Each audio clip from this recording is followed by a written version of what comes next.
Hello, welcome to Exams Prep Target channel, a channel dedicated for various exams preparation के VS TGT work experience electrical category and electronics series का lecture number 15 लेके आए हैं जिसका नाम है electrical sources. देखिए, जो भी हमारी सीरीज चल रही है ये बिल्कुल KVS TGT work experience syllabus के अकॉर्डिंग ही है। बट अगर आप किसी और एग्जाम की प्रिपरेशन कर रहे हैं और उसके सिलेबस में ये इस तरह के क्वेश्चंस आते हैं या ये टॉपिक मेंशन्ड है तो आप उसके लिए भी इस सीरीज़ को फॉलो कर सकते हैं। अगर आप गेट की प्रिपरेशन कर रहे हैं इलेक्ट्रॉनिक्स के लिए या इलेक्ट्रिकल के लिए भी, ये सभी जो भी टॉपिक्स अभी हम करवा रहे हैं ये बिल्कुल इस तरह के क्वेश्चंस आपके गेट में भी आते हैं। इलेक्ट्रॉनिक्स के लिए, इलेक्ट्रिकल के लिए, इंस्ट्रूमेंटेशन के लिए, अगर आप इंजीनियरिंग सर्विसेज की प्रिपरेशन कर रहे हैं, जेई की प्रिपरेशन कर रहे हैं, तो ये सभी टॉपिक्स आपके लिए बेनिफिशियल रहेंगे, आप इसे स्टडी कर सकते हैं। बट ये सिलेबस जो रहेगा वो बिल्कुल वर्क एक्सपीरियंस के अकॉर्डिंग ही रहेगा। अगर आप चाहते हैं कि कोई और सीरीज़ भी स्टार्ट करी जाए, आप किसी स्पेसिफिक पेपर की प्रिपरेशन कर रहे हैं और चाह रहे हैं कि उसकी भी प्रिपरेशन करवाई जाए तो आप कमेंट सेक्शन में मेंशन कर सकते हैं। तो हम ट्राई करेंगे कि उस सिलेबस के अकॉर्डिंग बिल्कुल आपकी एक सीरीज़ बनाई जाए। बाकी आप हमारी इस सीरीज़ से भी जुड़ सकते हैं क्योंकि मैक्सिमम जो भी टॉपिक्स रहते हैं वो सेम ही रहते हैं। हो सकता है कि जैसे अगर गेट की हम बात कर लें तो गेट में इससे ज़्यादा सिलेबस है। जो हमारा केवी है इससे कुछ टॉपिक्स ज़्यादा हैं, इससे ज़्यादा सिलेबस है। अगर इंजीनियरिंग सर्विसेज की बात कर लें तो उसमें और भी ज़्यादा सिलेबस है। हर एक पेपर को अप्रोच करने का मेथड डिफरेंट रहता है। किसी में ज़्यादा न्यूमेरिकल्स आते हैं, किसी में थ्योरेटिकल बेस्ड एमसीक्यूज रहते हैं। तो उस अकॉर्डिंग आप अपने इन लेक्चर्स को देख सकते हैं। उसके बाद अपना प्रीवियस ईयर का पेपर उठा सकते हैं और उससे सॉल्व करने की ट्राई कर सकते हैं। अगर आपने हमारा ये लेक्चर अच्छे से देखा है, अच्छे से रिवाइज करा है, जो हम क्वेश्चंस प्रैक्टिस करवाते हैं वो बिल्कुल अच्छे से करे हैं और आपको बिल्कुल अच्छे से क्लियर है, उसके बाद आप पेपर उठाइएगा और आप अगर आप उसे सॉल्व करना चाहेंगे तो वो आपका बिल्कुल अच्छे से सॉल्व होगा। बिल्कुल 80-90% आप उसे सॉल्व कर पाएंगे और आप में कॉन्फिडेंस आएगा। तो हमारे इस सीरीज के साथ जुड़े रहिए। तो चलिए शुरू करते हैं। आज का टॉपिक है electrical sources. Sources, electrical sources हम टू टाइप्स के देखने वाले हैं। एक इंडिपेंडेंट है, एक डिपेंडेंट है। देखेंगे डेफिनेशंस क्या है, क्या कैरेक्टरिस्टिक्स हैं इंडिपेंडेंट सोर्सेज की, डिपेंडेंट सोर्सेज की। नॉर्मली आपको पता है एक वोल्टेज सोर्स रहता है, एक करंट सोर्स रहता है। अभी तक जब हमने क्वेश्चन करे हैं इस तरह का वोल्टेज सोर्स हम दिखा रहे थे, इस तरह का करंट सोर्स दिखा रहे थे।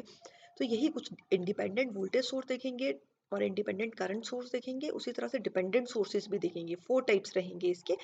उसी में से हम वोल्टेज देखेंगे कि voltage source, dependent voltage source किन फैक्टर्स पे डिपेंड कर रहा है, उस अकॉर्डिंग 2 टाइप्स हो जाएंगे।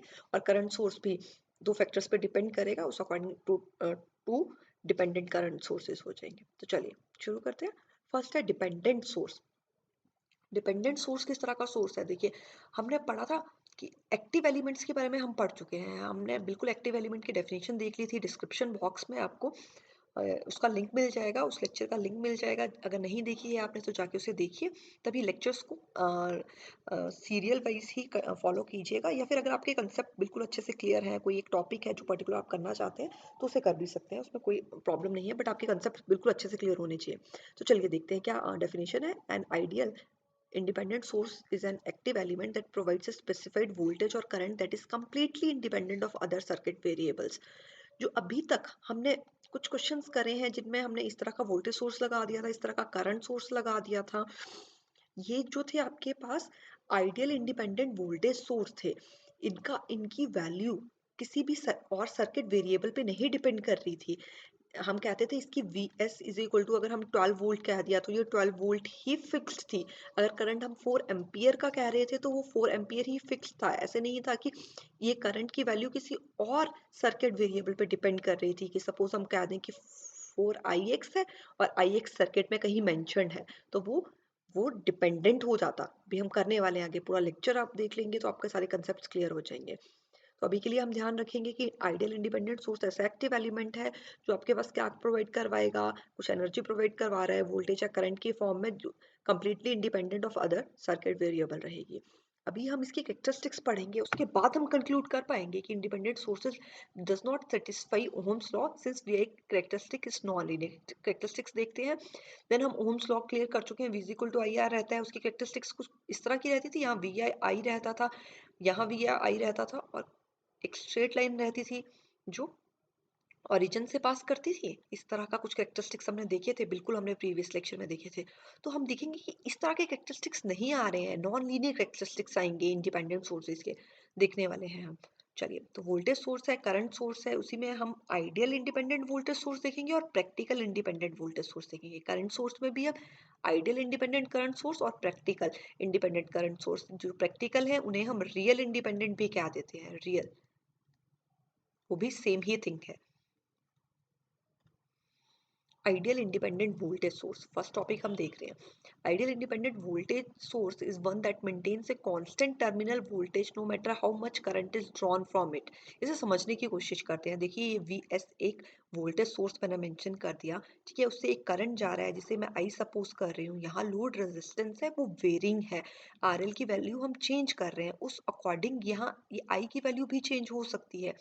But ideal independent voltage source एक ऐसा सोर्स है, वो इस टर्मिनल वोल्टेज को या इसके अक्रॉस जो भी वोल्टेज है, इसके अक्रॉस अभी तक तो हम ये देख रहे हैं कि ये वी एस वी ही है, ये दोनों इक्वल ही रहे होंगे, क्योंकि यहाँ पे कोई भी रेजिस्टेंस नहीं है, इस आर्म में कोई भी रेजिस्टेंस नहीं है। दैट मीन्स कहीं भी ड्रॉप नहीं हो रहा होगा। और हम अगर केवीएल लगा दें, केवीएल लगा दें, तो हम क्या कहेंगे, negative of V S positive of V is equal to zero. अभी तक तो आप प्रीवियस लेक्चर देख के आए होंगे, उन्हें रिवाइज करके आए होंगे, बिल्कुल रिवाइज करके आइएगा, तभी हम केवीएल केसीएल इसमें अप्लाई कर पाएंगे। तभी ये लेक्चर आपका ये केवीएल केसीएल को पढ़ाने के बाद पढ़ाया जा रहा है, ताकि आप अच्छे से इसे समझ सकें। V is equal to V S हो गया। देखिए, टर्मिनल वोल्टेज इस सोर्स के अकॉर्डिंग अक्रॉस जो वोल्टेज है, या इस लोड के अक्रॉस जो वोल्टेज है, वो हमने वी से करी। इस केस में हमारे पास वो वी एस ही आ रही है, सोर्स वोल्टेज। ये जो सोर्स वोल्टेज आ रही है, ये जो टर्मिनल वोल्टेज आ रही है, वो करंट की वैल्यू पे डिपेंड नहीं कर रही, लोड रेजिस्टेंस की वैल्यू पे डिपेंड नहीं कर रही। अगर लोड रेजिस्टेंस की वैल्यू कितनी भी हाई या लो हो जाए, करंट की वैल्यू उस अकॉर्डिंग चेंज हो जाए, तब भी ये वोल्टेज वी ही रहे, तो ऐसे सोर्स को हम बोल देंगे कि वो आइडियल इंडिपेंडेंट वोल्टेज सोर्स है। या अगर हम इसे किसी और तरह से डिफाइन करना चाहें, तो ये कहेंगे कि हम एक टर्मिनल वोल्टेज को कांस्टेंट ही मेंटेन करेंगे, उस अकॉर्डिंग उसे कांस्टेंट मेंटेन करने के लिए आपको जितना भी करंट प्रोवाइड करवाना पड़े, वो करंट आपका वी एस प्रोवाइड करवाएगा। It delivers to the circuit whatever current is necessary to maintain its terminal voltage. तो ये दो बिल्कुल इसकी डेफिनेशन है, दोनों एक दूसरे से ही निकली है। तो कई बार पेपर में इस तरह से मेंशन होता है, इस तरह से, तो मेरी कोशिश रहती है कि सभी डेफिनेशंस आपको बिल्कुल करवाई जाए, ताकि कुछ एक एमसीक्यूज बिल्कुल थ्योरी बेस्ड आ जाए, तो आपका बिल्कुल क्लियर हो, तो बिल्कुल आपको सारी डेफिनेशंस क्लियर हो, आप कहीं भी कंफ्यूज ना हो। नेक्स्ट, जिस तरह के प्रीवियस ईयर में क्वेश्चन आते हैं, तो मैक्सिमम टाइम ये क्वेश्चन पूछा जाता है कि ideal resistance, sorry, internal resistance of ideal voltage source is zero.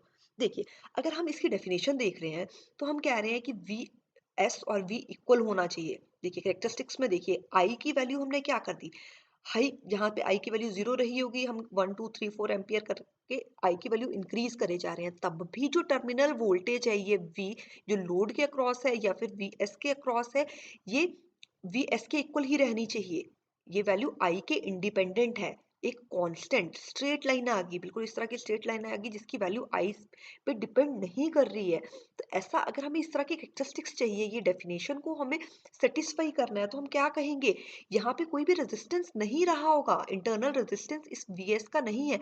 अगर यहाँ मैं एक रेजिस्टेंस बना दूं, दैट मीन्स ये केवीएल में क्या हो जाएगा, उस केवीएल में अगर हम लगाना चाहेंगे, तो इस रेजिस्टेंस के क्रॉस भी कुछ वोल्टेज ड्रॉप हो जाएगा। तो वीएस की वैल्यू, सॉरी, वी की वैल्यू वीएस के इक्वल नहीं आएगी, टर्मिनल वोल्टेज वीएस के इक्वल नहीं आएगी। तो हम क्या कह सकते हैं इस डेफिनेशन से, अगर हमने डिफाइन कर दिया कि आइडियल इंडिपेंडेंट वोल्टेज सोर्स कुछ इस तरह का होना चाहिए, तो हम उसके साथ उसका इंटरनल रेजिस्टेंस की वैल्यू हम कहेंगे कि जीरो है, और उसकी कैरेक्टरिस्टिक्स इस तरह से हैं। कई बार प्रीवियस ईयर में क्वेश्चन इस तरह के आ रखे हैं कि कैरेक्टरिस्टिक्स पूछ रखे हैं कि इस तरह की कुछ डिफरेंट कैरेक्टरिस्टिक्स बना रखी हैं, तो ये किसकी कैरेक्टरिस्टिक्स हैं, तो आपको बिल्कुल पता चलेगा। अगर वोल्टेज कांस्टेंट है, करंट की वैल्यू पे नहीं डिपेंड कर रही है, तो वो characteristics ideal independent voltage source की कैरेक्टरिस्टिक्स होने वाली है। देखिए, रियल वर्ल्ड में आइडियल इंडिपेंडेंट वोल्टेज सोर्स या current source, ideal current source exist नहीं करता है। ऐसा क्यों नहीं होता, क्योंकि एक्चुअल में जो भी वोल्टेज सोर्स है, करंट सोर्स है, जो भी एक्टिव एलिमेंट है, जो भी सोर्सेज हैं, उनका कुछ ना कुछ रेजिस्टेंस वो ऑफर करने ही वाले हैं, उनका कुछ ना कुछ इंटरनल रेजिस्टेंस होगा ही। तो हम कहेंगे कि कभी भी अगर कुछ इस तरह का क्वेश्चन आ जाए कि, तो हम ये बिल्कुल कह पाएंगे कि ऐसा एग्जिस्ट नहीं करता, आइडियल केस एग्जिस्ट नहीं करता। क्यों एग्जिस्ट नहीं करता, क्योंकि हर एक सोर्स का कुछ रेजिस्टेंस होता है। इस तरह का भी प्रीवियस ईयर में इंजीनियरिंग सर्विसेज पे कुछ एक क्वेश्चन आ रखा है, तो बिल्कुल आपके सारे कंसेप्ट्स क्लियर होने चाहिए। तो अगर हम प्रैक्टिकल इंडिपेंडेंट वोल्टेज सोर्स को डिफाइन करना चाहें, तो हम कहेंगे, हमने कहा था इसे रियल भी क्या देते हैं, real voltage source is defined as ideal voltage source in series with an internal resistance. देखिए, बिल्कुल हम कहेंगे कि कुछ एक रेजिस्टेंस रहेगा उस सोर्स का, और इस केस में वोल्टेज सोर्स के केस में हमारे पास वो रेजिस्टेंस सीरीज में रहता है, आर एस की वैल्यू वी एस के साथ सीरीज में है। देखिए, एक्चुअल में जब भी हम इन वोल्टेज सोर्सेज को स्टडी करते हैं, तो आइडियल तो ये करेक्टरिस्टिक्स है कि वोल्टेज की, करंट की वैल्यू कुछ भी चेंज हो जाए, वोल्टेज जो है वो सेम ही रहे। बट प्रैक्टिकल केस अगर हम देखें, तो करंट की वैल्यू इंक्रीज होने पे ये वोल्टेज वी, ये टर्मिनल वोल्टेज की बात कर रहे हैं। देखिए, अब जो सोर्स के क्रॉस वोल्टेज है वो वी एस ही है। अब वी एस वी के इक्वल नहीं है, क्योंकि यहाँ भी कुछ वोल्टेज ड्रॉप हो रहा है, उस अकॉर्डिंग आपके पास वी की वैल्यू चेंज हो रही है। तो अगर देखिए, उस अकॉर्डिंग अगर v की वैल्यू चेंज हो रही है, तो करंट की वैल्यू अगर हम इंक्रीज करते जाएंगे, तो इस तरह की कैरेक्टरिस्टिक्स आएंगी। चलिए देख लेते हैं, केवीएल लगा के देख लेते हैं। यहाँ से मैं अपना लूप स्टार्ट करूं और उसे क्लॉकवाइज घुमा दूं। केवीएल के लेक्चर देख के आइएगा, तो आपको लूप लगाने आ जाएगा। अगर उसमें क्लॉकवाइज घुमा दूं, यहाँ से स्टार्ट कर रही हूँ, नेगेटिव पहले आ रहा है इस वीएस का, तो यहाँ नेगेटिव ले लूंगी। देन करंट जिस डायरेक्शन में फ्लो हो रहा है हम भी उसी डायरेक्शन में मूव कर रहे हैं, that means positive are S आई। और यहाँ पे वोल्टेज क्या है, यहाँ तक लूप को लेके आएंगे, ये टर्मिनल वोल्टेज क्या है, वी। या उसे यहाँ पे अगर सपोज लोड है, तो इसे वी एल से भी आप डिनोट कर सकते हैं, अगर ये आर एल है तो। आपकी वेरियस बुक्स में कुछ भी किसी भी तरह से डिनोट करा हो सकता है, तो उसमें कंफ्यूज होने की जरूरत नहीं है। सपोज हम वी सपोज कर रहे हैं इस केस में, तो वो क्या हो जाएगा, जीरो हो जाएगा। तो टर्मिनल वोल्टेज हमें देखना है कि टर्मिनल वोल्टेज किस तरह फैक्टर से चेंज हो रही है। तो हम इस इक्वेशन को अगर v के लिए सॉल्व करें, तो ये इक्वेशन इस तरह से कुछ बन जाएगी, v is equal to V S minus R S I. अब देखिए, v is equal to V S नहीं है, इस फैक्टर से, आर एस आई फैक्टर से आपकी ये टर्मिनल वोल्टेज है वो डिक्रीज हो रही है। तो देखिए, इसकी एक और स्टेटमेंट क्या आ जाएगी, terminal voltage decreases by are S into I factor. अब देखिए, अब करंट की वैल्यू पे डिपेंड कर रहा है, करंट की वैल्यू पे डिपेंड कर रहा है। तो उस अकॉर्डिंग अगर देखिए, अगर हम आई की वैल्यू इंक्रीज करते जाएं, that means R S I factor increase होता जाएगा। अगर ये इंक्रीज होता जाएगा, तो वी आपकी डिक्रीज हो जाएगी, ये टर्मिनल वोल्टेज वी डिक्रीज हो जाएगी, क्योंकि ये इसके साथ सब्ट्रैक्शन में है। बिल्कुल। देखिए, अगर मैं कहूँ कि वी एस 4 है और आर एस आई आपके पास 1 आ रहा है, तो ये 3 वोल्ट आ जाएगी वी, टर्मिनल वोल्टेज।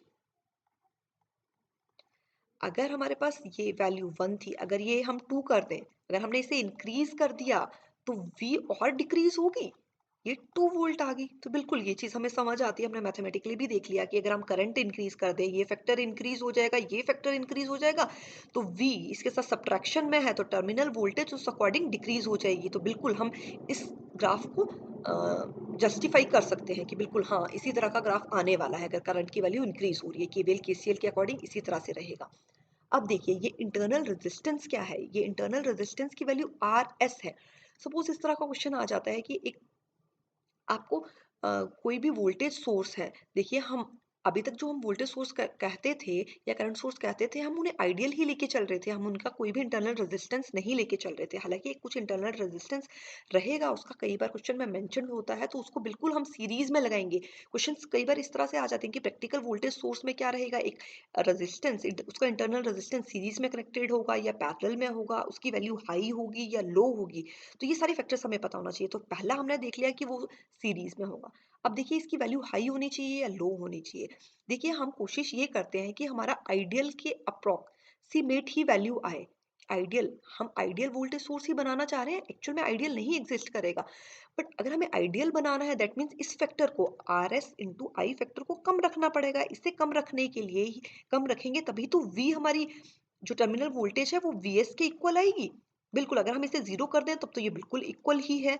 तो हम इस वजह से, इस फॉर्मूले से, इस केवीएल से जो फॉर्मूला आया है, उससे हम क्या कहेंगे कि आर एस की वैल्यू क्या रहनी चाहिए, लो। दैट मीन्स आइडियल का केस अगर हमें बनाना है, तो लो इंटरनल रेजिस्टेंस रहेगा।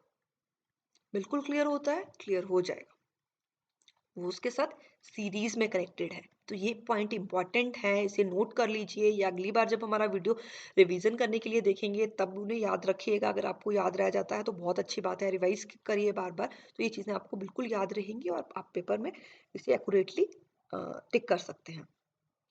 देखिए, internal resistance cause the terminal voltage to drop if the current is made sufficiently large. अगर करंट की वैल्यू भी अगर ज़्यादा हो जाए तभी ये फैक्टर भी ज़्यादा हो जाएगा, करंट की वैल्यू भी कम होनी चाहिए। देखिए, करंट आई की वैल्यू भी कम होनी चाहिए। अगर हमें आइडियल को अप्रोच करना है तब भी आई की वैल्यू भी कम होनी चाहिए, रेजिस्टेंस की वैल्यू भी कम होनी चाहिए। ये फैक्टर्स रहेंगे। अगर ये फॉर्मूला आपको क्लियर है, बिल्कुल थ्योरी क्लियर है, तो किसी भी लेवल का क्वेश्चन आ जाए, कुछ भी वो घुमा के पूछ ले, तो आप बिल्कुल उसे आंसर कर पाएंगे।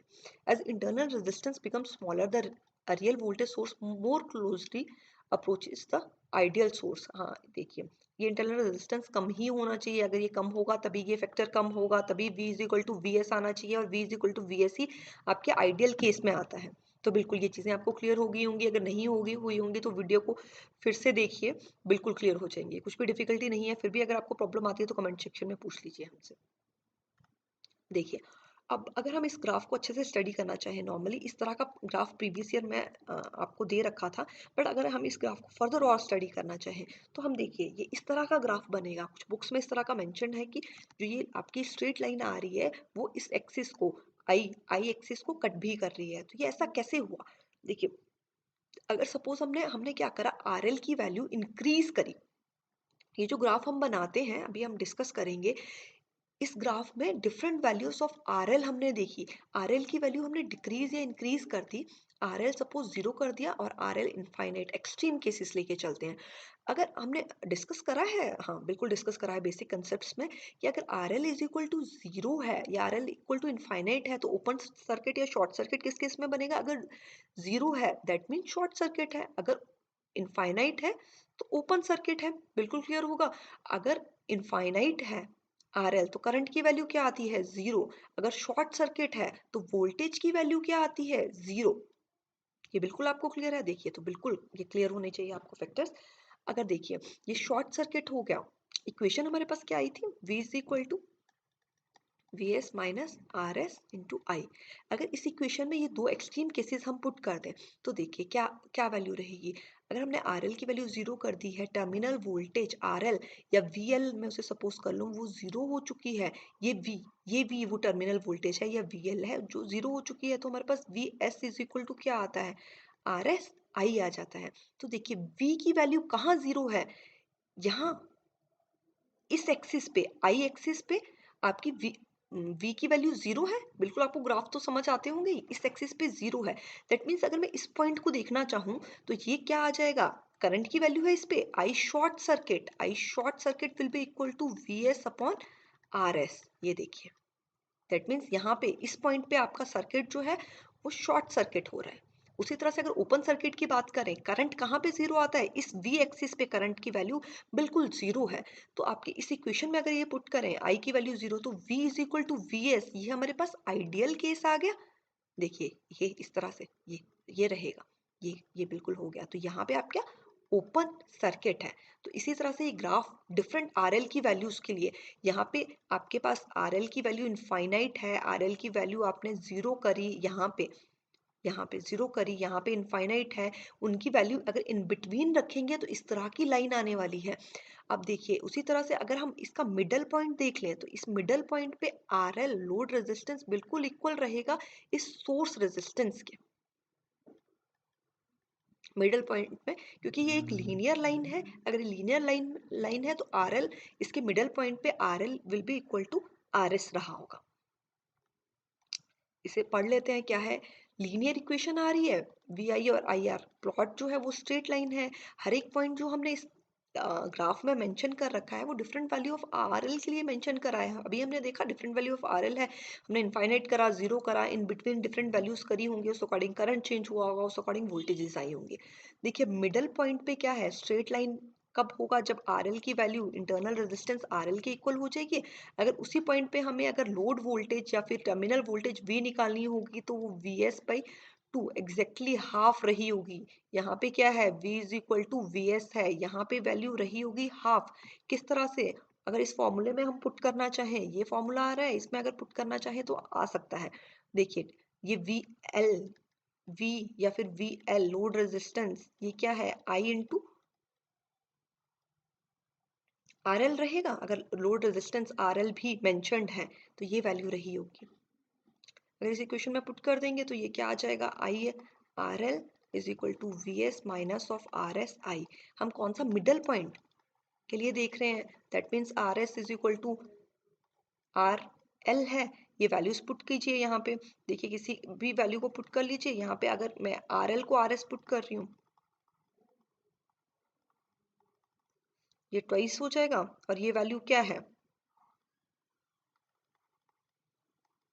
लोड रेजिस्टेंस या वी की वैल्यू है।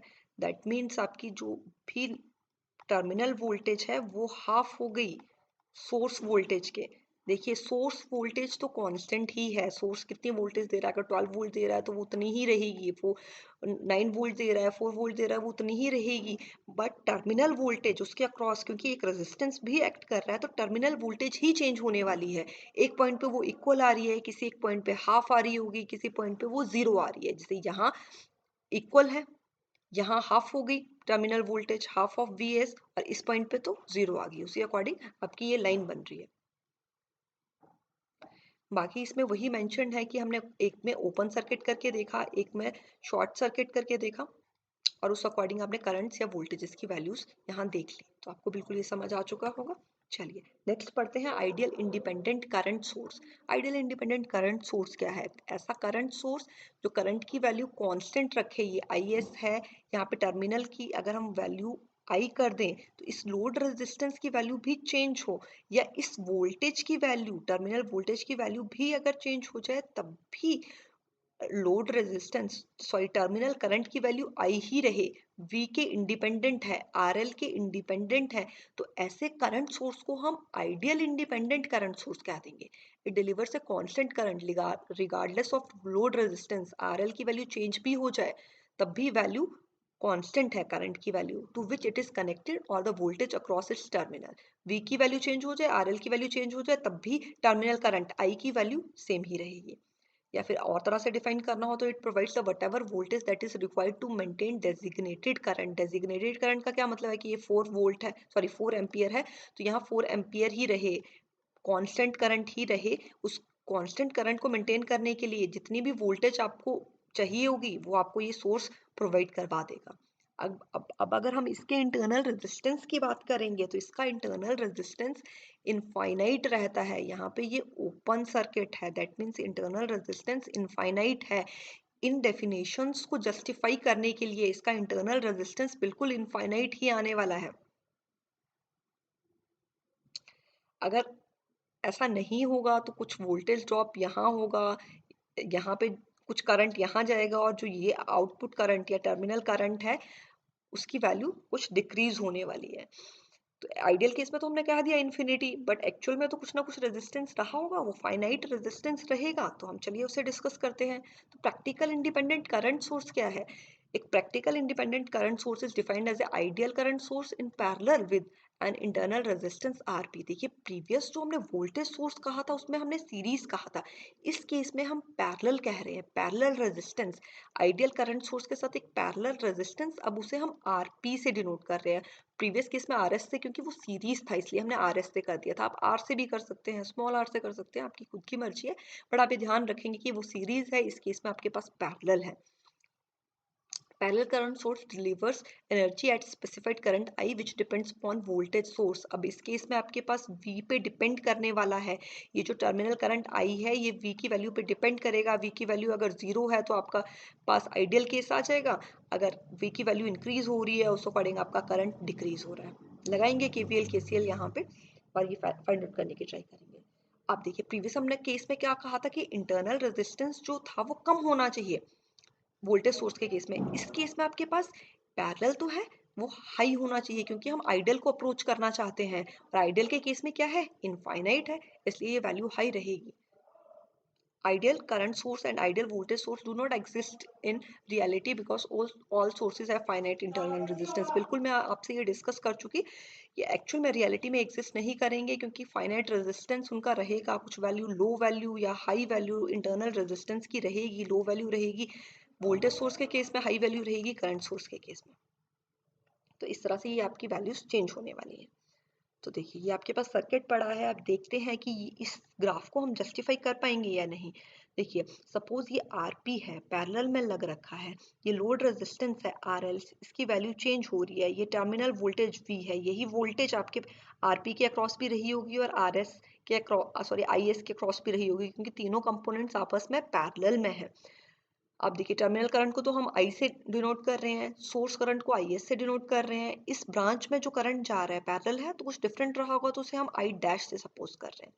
तो केसीएल लगा दें तो देखिए क्या करंट आता है, इस नोड पे हम केसीएल लगा दें, आई एस इनकमिंग करंट है और आई डैश और आई आउटगोइंग करंट है, तो इनकमिंग को एक साइड लिख लेंगे, आउटगोइंग को एक साइड लिख लेंगे। हमें चाहिए इंटरेस्टेड जो है हम टर्मिनल करंट में है या लोड करंट उसे कह ले, आई में इंटरेस्टेड है, that will be equal to I S minus of I dash. ये आपकी इक्वेशन होने वाली है। अब देखिए वोल्टेज पे कैसे डिपेंडेंट है, अगर वोल्टेज के फॉर्म में मुझे लिखना है तो सॉरी यहाँ पे आई है, तो इस आई डैश को क्या कर सकते हैं, इसके क्रॉस वोल्टेज क्या है, देखिए ये जो वोल्टेज है V is equal to I dash R P रहेगी, इंटरनल रेजिस्टेंस के फॉर्म में हम बनाना चाह रहे हैं, या फिर यही voltage I into R L भी आप कह सकते हैं, बट हम इंटरनल रेजिस्टेंस के फॉर्म में बनाना चाह रहे हैं क्योंकि हमने प्रीवियस लेक्चर में, सॉरी प्रीवियस स्लाइड्स में भी ये देखा कि हम जो ओवरऑल इक्वेशन आ रही है उसे इंटरनल रेजिस्टेंस की फॉर्म में देखना चाह रहे हैं। इंटरनल रेजिस्टेंस की फॉर्म में देखेंगे तभी हम ये कह पाएंगे कि वो हाई हो या लो हो। देखिए आई एस, आई की वैल्यू क्या हो जाएगी इससे, V अपॉन आर पी। देखिए ये आपकी ओवरऑल इक्वेशन आने वाली है, I is equal to I S V upon R P, बिल्कुल यही इक्वेशन रहेगी। अब देखिए अगर आपको आइडियल को अप्रोच करना है, दैट मीन्स आप क्या करें, अगर मैं आरपी को इनफाइनाइट कर दूं, आइडियल में रहता है इनफाइनाइट, देखो इसे इनफाइनाइट कर दोगे तो 1 upon infinity is equal to 0, ये फैक्टर 0 हो जाएगा, I is equal to I S आ जाएगा। यही आइडियल केस में आता था, terminal current is equal to source current जो कि वोल्टेज पे डिपेंड नहीं करता है। या फिर हम क्या कर दें, वी की वैल्यू को 0 कर दें।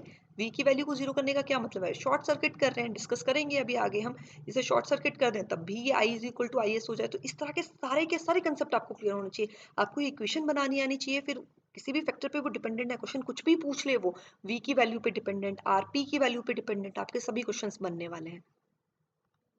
उसी तरह से अगर हम ओपन सर्किट और शॉर्ट सर्किट की वैल्यू करें, अगर हम एक केस में शॉर्ट सर्किट करना चाह रहे हैं, एक में ओपन करना चाह रहे हैं, तो आर एल की वैल्यूज देखो क्या रही होंगी इन केसेस में। आर एल की डिफरेंट वैल्यूज के लिए ही ये ग्राफ प्लॉट होता है, देखा था हमने। शॉर्ट सर्किट है दैट मीन्स 0 है, ओपन सर्किट है मीन्स इनफाइनाइट है, ओपन सर्किट है तो करंट की वैल्यू 0 है, आई एल या आई। अगर ओपन सॉरी शॉर्ट सर्किट है दैट मीन्स आई की वैल्यू 0 है। उस अकॉर्डिंग देखिए आपकी इक्वेशन किस तरह से चेंज होती है। अगर हम फर्स्ट केस के लिए देख रहे हैं, V की वैल्यू, सॉरी ये V है, V की वैल्यू ही 0 होगी तो I is equal to I S आ गया। ये पॉइंट शॉर्ट सर्किट, उसे अब हमने सोर्स करंट, इसे हम शॉर्ट सर्किट, ये एस सी है, इसे हम अब जो करंट है उसे आई एस सी से भी डिनोट कर सकते हैं। तो ये देखिए ये आई जो है टर्मिनल करंट जो है उसकी वैल्यू हो गई है सोर्स करंट के इक्वल, और ये हमने शॉर्ट सर्किट करके ऑब्टेन करा तो हम उसे आई एस सी से भी डिनोट कर सकते हैं, उसमें कंफ्यूज होने की कोई बात नहीं है। अगर हम ओपन सर्किट कर रहे हैं, करंट की वैल्यू ही 0 हो जा रही है, आई की वैल्यू 0 हो जाएगी। इस इक्वेशन में पुट करिए, देखिए क्या आती है, R S is equal to V upon R P. तो वोल्टेज की वैल्यू क्या आई, आई एस और आर पी, देखिए यही वैल्यू आ रही है। उस वोल्टेज को हमने ओपन सर्किट करके करा तो उसे हम ओपन सर्किट कह सकते हैं। तो इसी तरह से इन पॉइंट्स के बीच में यहाँ आर एल की वैल्यू 0 है, यहाँ आर एल की वैल्यू इनफाइनाइट है, उनके बीच की वैल्यूज हमने प्लॉट करी तो इस तरह का ग्राफ आया जो कि प्रैक्टिकल करंट सोर्स है। मिडल पॉइंट अगेन रहा होगा जब दोनों की वैल्यूज इक्वल रही होंगी, तो उस तरह से हम इसकी एनालिसिस कर सकते हैं। अब देखिए अगर हमें इसे आइडियल बनाना है दैट मीन्स हम आर एल की वैल्यू 0 कर लें, ट्रू रहेगा। अगर आपके कुछ ऑप्शंस आ जाएं या आप आरपी की वैल्यू इनफाइनाइट कर दें तो भी ट्रू है। That means R L should be very very smaller than RP, अगर आपको आइडियल केस बनाना है। इससे मैं ये कंक्लूजन भी निकाल सकती हूँ, बिल्कुल मैं ये निकाल सकती हूँ। तो इस तरह के सारे कंसेप्ट आपके बिल्कुल क्लियर होने चाहिए। देखिए, यही प्रैक्टिकल इंडिपेंडेंट करंट सोर्स जो हमने डिस्कस करा, स्ट्रेट लाइन बन रही है कहाँ से लेके ओपन, शॉर्ट सर्किट से लेके ओपन सर्किट के तक। आरएल को हमने कहाँ से 0 से इंफिनिटी तक करा, मिडल पॉइंट वही है आरएल। जब आरपी के इक्वल हो जाएगा तो आपका मिडल पॉइंट रहेगा वही। अगर हम लोड करंट की बात करें तो वो भी सोर्स करंट के हाफ हो जाएगा, जैसे हमने प्रीवियस वोल्टेज के केस में डिस्कस करा था। वही, बाकी सब वही है जो हमने डिस्कस करा। अब नेक्स्ट करते हैं dependent sources. Dependent sources is an active element that provide specified voltage और current that is controlled by other circuit parameter voltage और करंट। देखिए, पहले हमने कहा था कि जो भी वोल्टेज और करंट है वो उसी वोल्टेज स्पेसिफाइड है, अगर 10 वोल्ट है तो उसी पे डिपेंड कर रहा है। बट इस केस में circuit parameters, different circuit parameters होंगे, उन पे डिपेंड करेगा। वो सर्किट पैरामीटर्स वोल्टेज भी हो सकते हैं, करंट भी हो सकता है। देखिए, इस तरह का एक डिपेंडेंट सोर्स है, इसे समझने की कोशिश करेंगे। ये हमारे पास सर्किट है। डिपेंडेंट सोर्स को हम डायमंड सिंबल से डिनोट करते हैं और इंडिपेंडेंट को सर्कल से, इस तरह से। या वोल्ट, बैटरी को तो हम इस तरह से भी डिनोट कर सकते हैं। ये आपके इंडिपेंडेंट है। और डिपेंडेंट जो रहेंगे हम उन्हें डायमंड सिंबल से डिनोट करेंगे। देखिए, ये एक डायमंड सिंबल है, दैट मीन्स ये एक डिपेंडेंट सोर्स है। देखिए, ध्यान से देखिए, इसकी वैल्यू क्या दे रखी है, 2VA। ऐसा नहीं है कि 2 वोल्ट दे दी, 2VA दे दी। VA आपके पास सर्किट में कहीं ना कहीं ये VA होगा, मेंशन्ड होगा, हमेशा ही मेंशन्ड होगा। तो उस पर डिपेंड करने वाली है। और VA क्या है, 15 ओहम के अक्रॉस जो वोल्टेज है, उस, अगर हम वो कैलकुलेट करते हैं और इसमें ये वैल्यू पुट कर दें तो आपके पास ये पता चल जाएगा कि ये सोर्स कितने वोल्ट का सोर्स है। तो हमने क्या देखा, डिपेंडेंट है। ये जो वोल्टेज सोर्स है, वोल्टेज सोर्स है क्योंकि पॉजिटिव नेगेटिव लग रखा है। एक इस तरह का एरो का सिंबल तो नहीं है, पॉजिटिव नेगेटिव है, तो हमें समझ आता है कि ये वोल्टेज सोर्स है। इसकी वैल्यू किस पे डिपेंड कर रही है, कहीं पे सर्किट में कहीं पे वोल्टेज लग रखी है, उस पर डिपेंड कर रही है। तो ये एक टाइप का डिपेंडेंट सोर्स है। तो देखिए, देखते हैं कितने टाइप ऑफ डिपेंडेंट सोर्सेज बनते हैं। 4 टाइप्स बनते हैं। एक है वोल्टेज कंट्रोल्ड वोल्टेज सोर्स, एक है current source source, voltage controlled current source and current controlled current source. ये 4 टाइप बनेंगे। क्योंकि आपके पास देखिए, एक तो वोल्टेज सोर्स और करंट सोर्स तो है, पर इन दोनों को कौन सी वैल्यूज कंट्रोल कर सकती हैं, या तो वोल्टेज भी कर सकती है या करंट भी कर सकती हैं। करंट सोर्स को भी वोल्टेज भी कंट्रोल कर सकती है या करंट भी कंट्रोल कर सकती है। तो इस तरह से हमारे पास 4 फैक्टर्स बनने वाले हैं, क्योंकि आपके कंट्रोलिंग वेरिएबल भी 2 हैं और जो जितने सोर्सेज हैं वो भी आपके पास 2 हैं, उनका कॉम्बिनेशन आपके पास 4 बनाएगा। देखिए, control variables are set active in presence of at least one independent source. अगर हमें सर्किट को कंप्लीट एक्टिव करना है, कोई एनर्जी वो प्रोवाइड करवाए, तो एटलीस्ट एक इंडिपेंडेंट सोर्स होना ही चाहिए। डिपेंडेंट सोर्स खुद ब खुद एक्ट नहीं करेंगे, एटलीस्ट एक इंडिपेंडेंट सोर्स सर्किट में प्रेजेंट होना चाहिए। द सोर्सेज V और I depends upon the current और voltage elsewhere in the circuit. हाँ, देखिए, ये जो V और I की वैल्यू है, जो हमने कहा कि 2VA है, ये वोल्टेज की वैल्यू सर्किट में ही कहीं रहेगी, उस अकॉर्डिंग आप उसे कैलकुलेट कर पाएंगे। वो वैल्यू आपके सर्किट में मेंशन्ड रहेगी। तो देखिए, ये 4 टाइप हैं। तो कोशिश करते हैं कि समझना चाहे कि ये कौन सा करंट सोर्स है, वोल्टेज सोर्स है, कौन सा टाइप ऑफ डिपेंडेंट सोर्स बनता है। तो देखिए, अगर हमें समझ आता है प्लस और माइनस है, दैट मीन्स ये क्या है, वोल्टेज सोर्स है, क्योंकि प्लस और माइनस है। अगर इस तरह का एरो लग रखा है, दैट मीन्स वो करंट सोर्स है। अब देखिए कि किस तरह से दे रखा है, के वी एक्स, के एक कांस्टेंट है।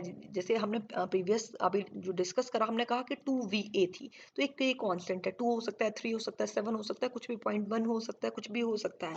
तो देखिए, इसकी वैल्यू डिपेंड कर रही है Vx पे, दैट मीन्स इस सोर्स को कंट्रोल कर रहा है वोल्टेज। तो ये बन जाएगा वोल्टेज कंट्रोल्ड, और एक्चुअल में सोर्स क्या है, ये वोल्टेज सोर्स। इसी तरह से अगर हम इसे देखें तो ये क्या बन जाएगा, देखिए करंट सोर्स है, ये करंट सोर्स। पर इसे कंट्रोल क्या कर रहा है, यहाँ पे वैल्यू क्या दे रखी है, Vx की वैल्यू, वोल्टेज की वैल्यू दे रखी है। दैट मीन्स ये क्या है, वोल्टेज कंट्रोल्ड करंट सोर्स। इसी तरह से अगर हम इसे देखें तो ये क्या है, पॉजिटिव नेगेटिव दे रखा है। दैट मीन्स ये वोल्टेज सोर्स है और इसकी वैल्यू किस चीज पे से कंट्रोल हो रही है, करंट से हो रही है, तो ये करंट कंट्रोल्ड वोल्टेज सोर्स है। इसी तरह से यहाँ भी करंट है, यहाँ भी करंट है। That means current he control कर रहा है और करंट ही सोर्स है। अगर आपको हमारी ये वीडियो पसंद आई है तो प्लीज़ इसे लाइक कर दीजिए, अपने फ्रेंड्स के साथ शेयर कर लीजिए जो भी इलेक्ट्रॉनिक्स पेपर की प्रिपरेशन कर रहे हैं, और हमारे चैनल को सब्सक्राइब कर लीजिए क्योंकि इस तरह की वीडियोस हम आपके लिए और भी लेके आने वाले हैं। आने वाले लेक्चर्स में हम इस पे एमसीक्यूज देखेंगे, कुछ न्यूमेरिकल्स, स्टैंडर्ड न्यूमेरिकल्स रहेंगे, कुछ प्रीवियस ईयर के क्वेश्चंस भी डिस्कस करेंगे। तो ये सारे टॉपिक्स हमारे आने वाली वीडियो में रहेंगे, तो जुड़े रहिए हमारे साथ। Thank you.